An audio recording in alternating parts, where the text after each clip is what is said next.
हाथ उठा करके नारा लगाना है आपने। NHM एकता जिंदाबाद, NHM एकता जिंदाबाद, NHM एकता जिंदाबाद। बहुत ही आदर व सम्मान के योग मेरे सामने बैठी मेरी बहनें, मेरे भाई, ऐसी गर्मी में तेज धूप के अंदर जो अपनी लड़ाई को लड़ने का काम कर रहे हैं, उसी लड़ाई में, उसी स्ट्राइक में हमारे को पता चला कि हमारे भाई और बहन अपनी पीड़ा को लेकर के 27 साल से इस पीड़ा को झेल रहे, इस तरीके के हालात चाहे आपके बीच में कांग्रेस की सरकार आई हो, चाहे आपके बीच में भारतीय जनता पार्टी की सरकार आई हो, जिस तरीके की पीड़ा आप लोगों ने भोगी, उसी पीड़ा को लेकर के आप लोग आज अपनी लड़ाई इस गर्मी के समय में बैठकर लड़ने का काम कर रहे हो। मेरे को पता चला और मैं भी आपके बीच में अपना समर्थन देने के लिए और आपकी लड़ाई में साझा होने के लिए और आपके हक और हकों को मांगने के लिए और आपके अधिकार को मांगने के लिए आपके साथ कंधे से कंधा मिला करके आपका साथ देने के लिए आया हूं। आपका भाई होने के नाते से ईमानदारी से एक बात कह करके जाऊंगा आपके बीच में कि संगठन में बड़ी मजबूती होती है। कुछ साथी बचे हुए हैं जो स्ट्राइक में नहीं पहुंच पाए। मेरे को यही पता चला है कि करीब 600 के करीब NHM के साथी हैं, मेरी बहनें हैं, मेरे भाई हैं, कुछ साथी बचे हुए हैं। उनसे भी मैं प्रार्थना करूंगा कि वे भी स्ट्राइक में साथी हो, इस स्ट्राइक में साथ देने का काम करें और कंधे से कंधा मिलाकर के संगठित होकर के अपनी आवाज को, अपनी लड़ाई को बुलंद करने का काम करें और चंडीगढ़ मुख्यमंत्री की कुर्सी तक और मुख्यमंत्री के कानों की आवाज तक जानी चाहिए कि हमारी बात मानने का काम करें। नहीं तो हम बड़े आंदोलन करने का काम करेंगे, बड़ी स्ट्राइक करने का काम करेंगे और इस सरकार को दबाने का काम करें। बहन और भाइयों में यही प्रार्थना होती है। और एक बात और भी कहना चाहूंगा कि जैसे विधानसभा की विधायक हैं, यही आपके पास मेहनत रहती है। शायद मेरे को पता चला कि आज तक आपके बीच में नहीं आई। आपकी आवाज सुनने के लिए विपक्ष का काम है सरकार के खिलाफ लड़ाई लड़ने का, जब विपक्ष भी यहाँ बीच करके बैठेगा तो सरकार अपनी मनचाही करने का काम करेगा। भाई और बहनों, मैं उस विधायिका से भी कहना चाहूंगा, उसकी कानों में भी बात जानी चाहिए। पत्रकार साथी खड़े हमारे बीच में, उनको बताने का काम करे कि आने वाले समय में विधानसभा चुनाव आपके बीच में आया हुआ है। जब आप लोगों के बीच में वोट मांगने के लिए जाएगी तो आप हिसाब मांगने का काम भी करोगे। भाई और बहनों, विपक्ष का काम लड़ाई लड़ने का है। विपक्ष ने आपके बीच में आकर के अपनी लड़ाई लड़ने का काम करना चाहिए और आपकी मांगों को उठाने का काम करना चाहिए और विपक्ष की आवाज चंडीगढ़ तक जानी चाहिए, तभी आपको सरकार आपकी बात मानने का काम करेगी। मैं तो ईमानदारी से आपके बीच में बात कहने आया हूं भाई और बहनों कि आप संगठित होकर के रहे और अपनी लड़ाई लड़ने का काम करें। मैं आपका भाई होने के नाते से एक बात आपके बीच में कहकर जा रहा हूं, जहां तक आप चलोगे, चाहे चंडीगढ़ की बात हो, चाहे दिल्ली की बात हो, आपके एक आदेश के पालन पर मैं आपके बीच में रहने का काम करूंगा और आपके साथ चलने का काम करूंगा। अगर आपके ऊपर अगर लाठियां चलेंगी तो लाठियां उठने का काम करेंगे और आपके ऊपर पानी की बौछार पड़ेगी तो पानी की बौछार उठने का काम करेंगे। एक बात कह करके जाता हूं, ईमानदारी से मेरी बहन और भाई बैठी, धर्म की बहनें बैठी हैं, कि आपके ऊपर कोई उंगली उठाने का काम करेगा तो उस उंगली का भी हिसाब देने का काम करेगा। तो हम आपके बीच में कहना चाहता हूं, मैं तो एक किसी पार्टी में नहीं हूं, मैं तो इंडिपेंडेंट आदमी हूं, लेकिन आपके बीच में आपकी तकलीफ को देख कराने का काम किया है।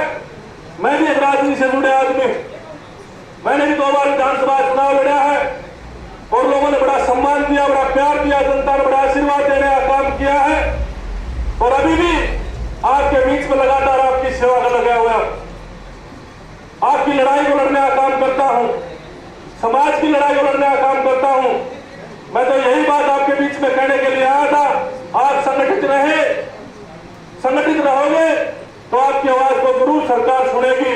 अगर आप बच जाओगे तो आपकी बात को सरकार कभी सुनने का काम नहीं करेगी। भाइयों बहनों, आपके बीच में कहना, आप लोगों ने जो मेरे को प्यार दिया, जो मेरे को बोलने का मौका दिया, आप सबको आपके सबके चरणों में अपनी तरफ से नमस्कार भी करता हूं और आपका अभिनंदन भी करता हूं, स्वागत भी करता हूं। और एक बार और कहता हूं, आपके बीच में कोई भी मेरे लाज मेरी ड्यूटी हो, जिस प्रकार की भी तन मन और धन, जहां भी आपने जाना हो, जहां कहीं टेंट लगाना हो, जहां कहीं पानी की व्यवस्था हो, जहां कहीं खाने की व्यवस्था हो, आपका भाई आपके साथ खड़ा है।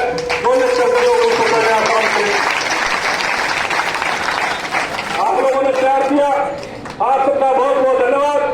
जय हिंद, जय भारत। मेरे साथ नारा लगा के बोले भारत माता की, बोले भारत माता की, बोले भारत माता की। आप सबका बहुत बहुत धन्यवाद। घटना में आज धरना प्रदर्शन चला हुआ है, क्या कुछ कहना है? जैसा कि सबको पता है, आज हमारे धरना का 5वां दिन है और अब तक सरकार हमारी किसी भी मांग पे कोई राय नहीं बना रही। जब तक सरकार हमारी मांगों को पूरा नहीं करेगी, हम स्ट्राइक से नहीं उठेंगे, चाहे हमें कितने दिन भी बैठना पड़ जाए। मैम, मरीजों को परेशानी हो रही है, क्या लगता नहीं कि मरीजों को तो देखो होती है, उसके लिए हमें भी दुख होता है, हमारी भी मजबूरी है, हमारे भी छोटे छोटे बच्चे हैं। कोरोना टाइम पे हमें ये भी नहीं पता था कि हम वापिस घर जाएंगे या नहीं जाएंगे। इतनी बड़ी बीमारी थी, उसमें किसी का कुछ नहीं पता था, फिर भी हमने डबल सैलरी लेने से भी मना किया था। दिन रात रह के हमने बच्चों को छोड़ के 15-15, 20-20 दिन हॉस्पिटल में भी रहे थे।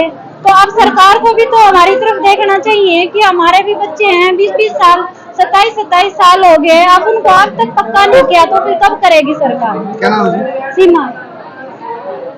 सर, बैठे हैं आप, धरना प्रदर्शन कर रहे हैं, काफी दिन में कल आपने सीएमओ को भी ज्ञापन दिया था, क्या कुछ कहना? हमने सीएमओ को भी ज्ञापन दे दिया। हड़ताल का 5वां दिन है, 5 दिन से सरकार की नींद नहीं खुल रही है।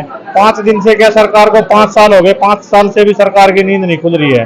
तो सरकार को इसके बारे में लेना चाहिए, अब सूद लेके और कर्मचारियों की मांगे पूरी करनी चाहिए।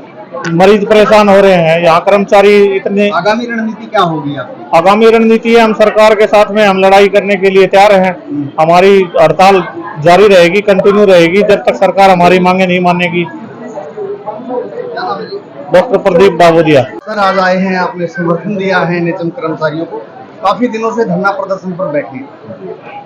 देखिए, आज एनएचएम कर्मचारी जी पूरे हमारे भाई और बहन 5 दिन के करीब शायद इस स्ट्राइक को 5वां दिन है चलते हुए हो गया, और आज इसी समर्थन को देने के लिए हमारे को पता चला कि इस गर्मी के मौसम में हमारे भाई और हमारे बहन बैठी हैं। हमारा नैतिक फर्ज बनता था कि जो आज पीड़ा एनएचएम के कर्मचारियों को हो रही है, जो चाहे इनकी तनख्वाह की बात हो, चाहे इनके कॉन्ट्रैक्ट बेस पे इनकी लड़ाई लड़ने के लिए आज सरकार तक मैसेज जाए और सरकार को पता चले कि जिस तरीके से हमारी भाई और बहन धरने पर बैठे हैं, अगर ये लोग हॉस्पिटल में रह करके जनता की सेवा करें, जिस तरीके से जनता आज परेशान है, त्राही हॉस्पिटल के अंदर मची हुई है, जिस तरीके से 600 के करीब यहाँ हमारे भाई और बहन बैठे हैं जो एचएम के कर्मचारी हैं, उसी को लेकर के आज मैं समर्थन देने के लिए आया था और अपनी बात सरकार तक पहुंचाने के लिए आया था। और ईमानदारी से मैंने कहा है कि एनएचएम के जो कर्मचारी यहाँ बैठे हैं, भाई और बहन बैठे हैं, मेरे लायक कोई भी बात हो, इनके साथ चलने की बात हो, मुख्यमंत्री से मिलने की बात हो, जो ये मेरी ड्यूटी लगाएंगे, इनके साथ कंधे से कंधा मिलाकर खड़े। कहा है कि स्थानीय विधायक को आना चाहिए था। मैंने स्थानीय विधायक की कौन सी कार्यक्रम चला हुआ है, उनकी साथ में कोठी यहाँ बनी हुई है, 2 बार मिनिस्टर रही है, आज फिलहाल विधायक है। उसको तो सबसे पहले हमारे वो बहनों और भाइयों की आवाज सुन करके, विपक्ष का काम है सरकार के खिलाफ लड़ाई लड़ने का। सरकार के खिलाफ अगर लड़ाई लड़नी है तो आज तक तो विधायिका जी ने यहाँ आकर के इन हमारी भाई और बहनों को समर्थन देने का काम करना चाहिए था। ये विपक्ष भी जिस तरीके से आंख मीच करके बैठे हैं, अभी आपके बीच में 2.5-3 महीने के बाद विधानसभा चुनाव है, वही विधायिका इनके बीच में वोट मांगने के लिए आएगी तो ये जवाब मांगने का काम करेंगे। उस विधायिका जी की यही साथ में कोटी है, उनको आकर के इन भाई और बहनों का समर्थन देना चाहिए और सरकार के कानों तक आवाज पहुंचानी चाहिए। इसी बात को लेकर के मैंने ये बात कही थी और मेरा तन मन धन से सभी एनएचएम के कर्मचारियों के साथ मेरा समर्थन है और इनके साथ कंधे से कंधा मिला करके इनकी लड़ाई को लड़ने का काम करेंगे और सरकार तक पहुंचाने का काम करेंगे। यही मेरा समर्थन, यही मेरा इनके साथ देने के लिए आया था। Thank you.